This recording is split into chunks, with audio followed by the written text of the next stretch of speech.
Good morning, everybody. It's Stephen Williams, founder and president of creditrepairshop.com. And in today's video, we're going to talk about inquiries. And yes, I'm in today on Labor Day. Just came into the office to make this video and to check on a few things here before I left. Not going to be a long day, but it's important to get the information out to you. I've had a lot of emails about inquiries or there are ways to get the inquiries off the reports. What are the different types of inquiries? Because I've noticed that on the credit reports that there's several different types of inquiries depending on which credit report you are looking at. There could be what's considered a hard inquiry, which is where you've initiated and filled out something to allow a company to look at your credit to see if you qualify to get credit from them. There's also soft inquiries. These are where you are looking at your credit reports, where you are doing what's called like a rescore. Maybe you have a monitoring service and you know how you can push a button and have it refreshed. Those are considered soft inquiries. And then you have your promotional inquiries or your marketing inquiries. These are where companies can, because they're members of these credit reporting agencies, they're able to look into your scores, or to look at your reports, or look at your, I don't want to say that they don't know you 100% by name when they do this. What they do is they want to get a certain amount of profiles that meet the criteria of potentially either 100% guaranteed to be approved, or maybe marginal be able to get approved. And what the reporting agencies do is they sell that data to credit card companies, to lenders, to real estate companies, you name it. It could be any company. They can get that data and then they'll send you information. And this is where they make a ton of money, because they can actually look at your buying history, the way that you buy things or the things that you apply for, and then they can sell that information off to companies, and the companies consider that like gold, because it's like you're selling something to someone that's probably already has a propensity to buy that thing. That's why marketing online has become so big, is because the data that is given to companies when there's pixels and all types of things, it allows them to know what a person likes to do, and then they'll sell that information to companies that sell those things that people like to do. So it's a really big business. So now, how long can an inquiry stay on your report? Normally, they can stay on there 2 years, but there are certain circumstances that can get the inquiry off a lot quicker, and I'm going to go in that in a second. Do they hurt your scores? Yes, they can lower your scores. Depending on what type of inquiry it is, it could lower it from 2 to 5 points. But you'll see that it'll jump up. But let me tell you some of the other ways that it can hurt your scores, especially if you're trying to buy something, or you're trying to get approved for a mortgage, or you're trying to get a credit card or something. What they do is they have an algorithm. The credit card companies or the mortgage lenders, they'll actually look at your reports, and if they see that you have too many inquiries for a certain product or service, or for a credit card type of loan or payday loan, they see those inquiries on there, it's going to automatically trigger that it's a high risk. Even if your credit is good, it can make them wonder, why are you getting these inquiries? Are you having some type of money problem, or are you just trying to search and see who has the best rates, or who's going to get you approved? All of that is going to go into, and it can actually hurt your ability to get approved. We see this happen a lot when people try to go get a mortgage. If you go to some of the companies that are out there, I'm not going to mention any names because I want to get the video flag, but some of the companies where you'll go and they will search, you apply with them, but then they send it all out, sell your information to different lenders. And what ends up happening is if you don't let them know that you're trying to apply to get a mortgage, and that's why you have all of those inquiries. Because if you don't, they'll think that that you just shopping around because you're not getting approved through the other ones. You have to let them know that that's happening if they don't see that. Some of the times they do their homework and they'll see it. And they'll say it makes sense. They're trying to get a mortgage, and that's why they have all these inquiries. They're trying to get the best rate.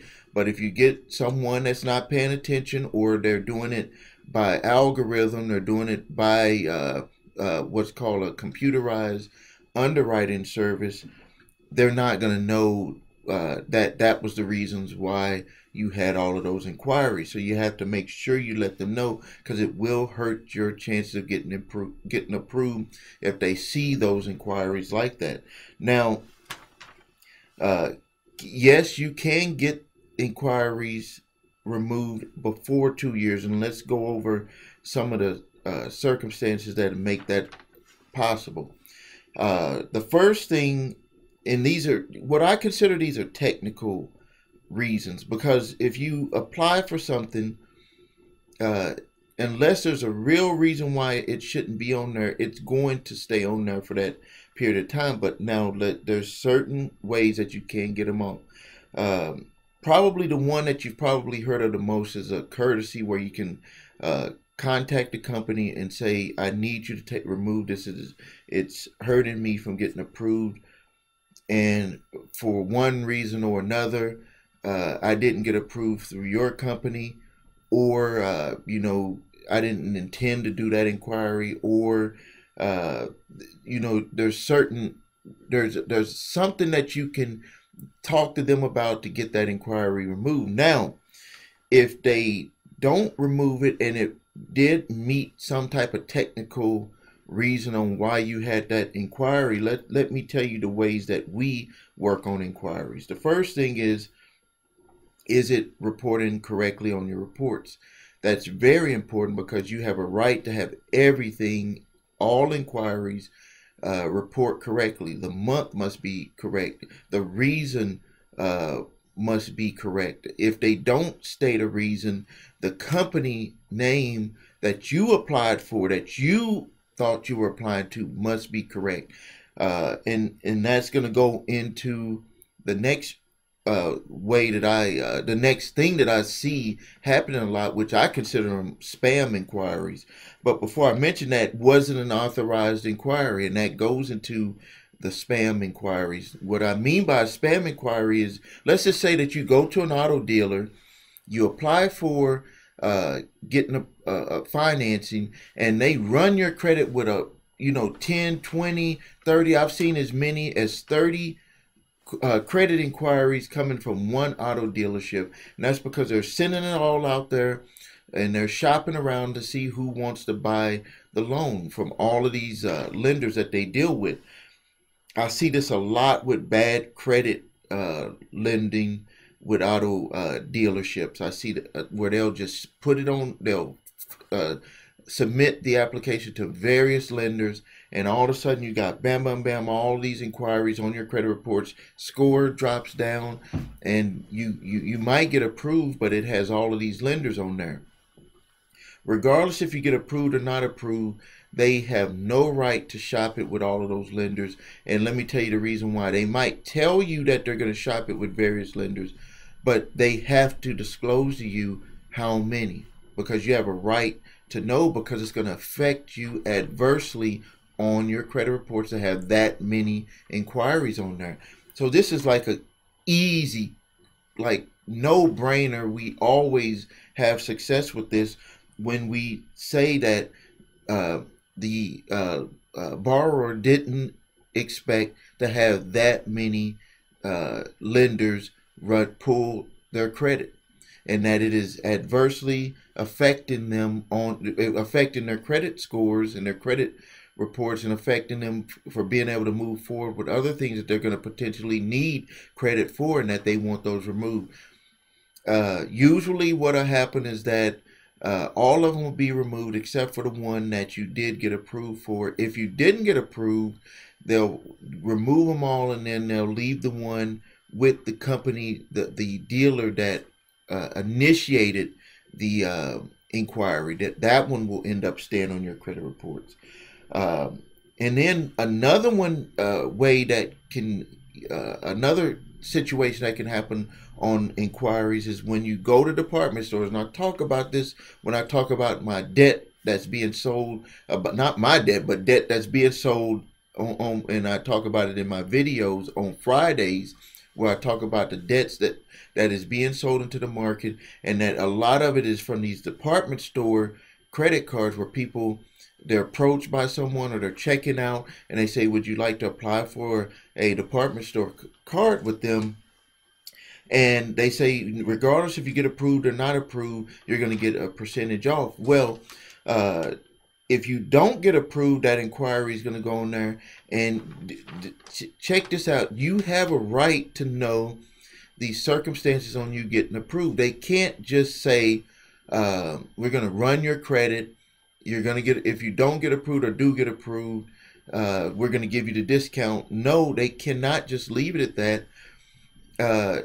It makes it a technical violation because you do not know the circumstances of you being able to get approved. So this is like a no-brainer, easy way to get that inquiry removed. You just have to know how to do it, and that's where you put together a letter and you tell them that you did not know and did not understand the requirements for being able to get approved, that all you knew was that the clerk at the store approached you and you didn't have a chance to think about it, and that they just said, enticed you to run your credit because you're going to get a discount. They cannot do it that way. They do it because they make a lot of money when people get approved and they make the small monthly payments on their card. But legally, you can get that inquiry removed because they should not approach you and not tell you the terms of being able to what's going to happen when they ran your credit on your reports. So you have a right to get that removed. Now, let's finish up with some motivation here, and I'm going to take a quick drink.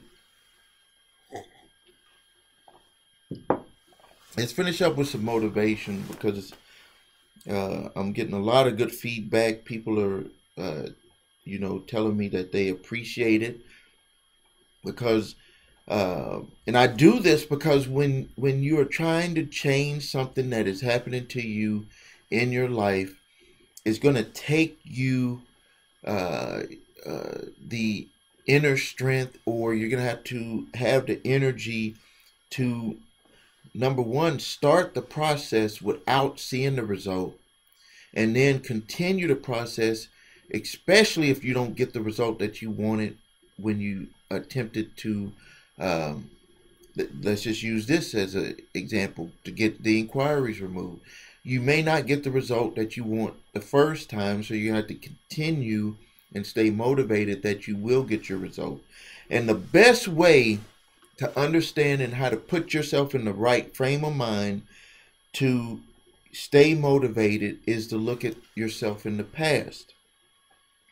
Look, and I call it looking back to help you move forward faster. Everyone, I don't care who you are, especially as an adult, is that you can look back and you can say, well, if I knew what I knew now back then, I would be able to move forward a lot faster. I would be able to get more things done. I would be a better person. I would have more money. I would have more success. Well, now you have the chance to do that. And the way that you do it is you look back in the past. And I bet you if you look back in the past, the things that you didn't do, probably the most number one thing that held you back in the past is that you didn't stay consistent and didn't stay motivated. You didn't have belief in yourself, or you didn't have belief in a process that you would get a certain outcome. But when you look back at the past, there's certain things that you have accomplished simply because you decided to stick with it, even though you didn't know that a certain outcome was going to happen. So you have to use that same model to move forward now. You have to look back in the past and look at it for what it was. You didn't know everything about how it was going to work out. You didn't know if it was going to work out. All you did is you just said, I'm going to move forward. Usually what happens is you can look at a circumstance where maybe someone was pushing you. I like to give an example when I was in the military and I had ran 100 miles over a 1 month period of time. And before that, I was never into doing long distance type running. But the drill sergeant kept pushing me. He kept saying, you can do this. You will be successful. And also, the drill sergeant was like, you are going to do it regardless, and you can't stop running, even if you want to, or we're going to kick you out of here. So you might have had someone push you, but still, regardless if someone pushed you, you still accomplished it. That's what a lot of people don't understand, is that even if you had a coach or you had someone assisting you, people tend to think that they didn't do much of the work themselves. Even though they accomplished it, they start to think that they were not really the person or the vehicle that got them over the finish line, when you are it is you. You are just as good as anyone else. You can accomplish anything that you put your mind to. All you have to do is understand that your success will look different than someone else's success. So regardless of if someone in the past pushed you forward, or you think you accidentally got the result that you wanted, like you were lucky in some ways, regardless of that, all you have to do is look at how you did that in the past, and then move that feeling, move that thought process onto what you need to have done moving forward for your life now. And you do not need to know how it's going to work out. You just have a goal of how you want it to work out, and you just continue moving forward. That's going to be the way to stay motivated. That's going to be the way to get yourself further than where you are today, is to be able to use that model and attach it to new ideas, attach it to new goals, attach it to new things that you want to be able to accomplish in your life. And if it's removing inquiries, this is exactly the same thing, because you're going to have to do the work first, and then the goal, the ultimate goal that is achieved, is going to come later. But you have to start the process now. And during the process, a whole bunch of doubts might come in your mind. Is this going to work? You can't worry about it working. You have to just push through it. Push through it, and you'll get to the goal that you want. Well, I appreciate your time. I'm going to end the video. Please subscribe to my YouTube channel if you haven't done that. Spread the word. Tell other people about it. If you need help with your credit, visit us at thecreditrepairshop.com. Keep watching my videos. I give very good information on these videos. If you need your credit reports and your scores, there's a link below, your3scores.com. Visit that site and get your credit scores. Thank you. Thanks again. This is Stephen Williams, founder and president of thecreditrepairshop.com.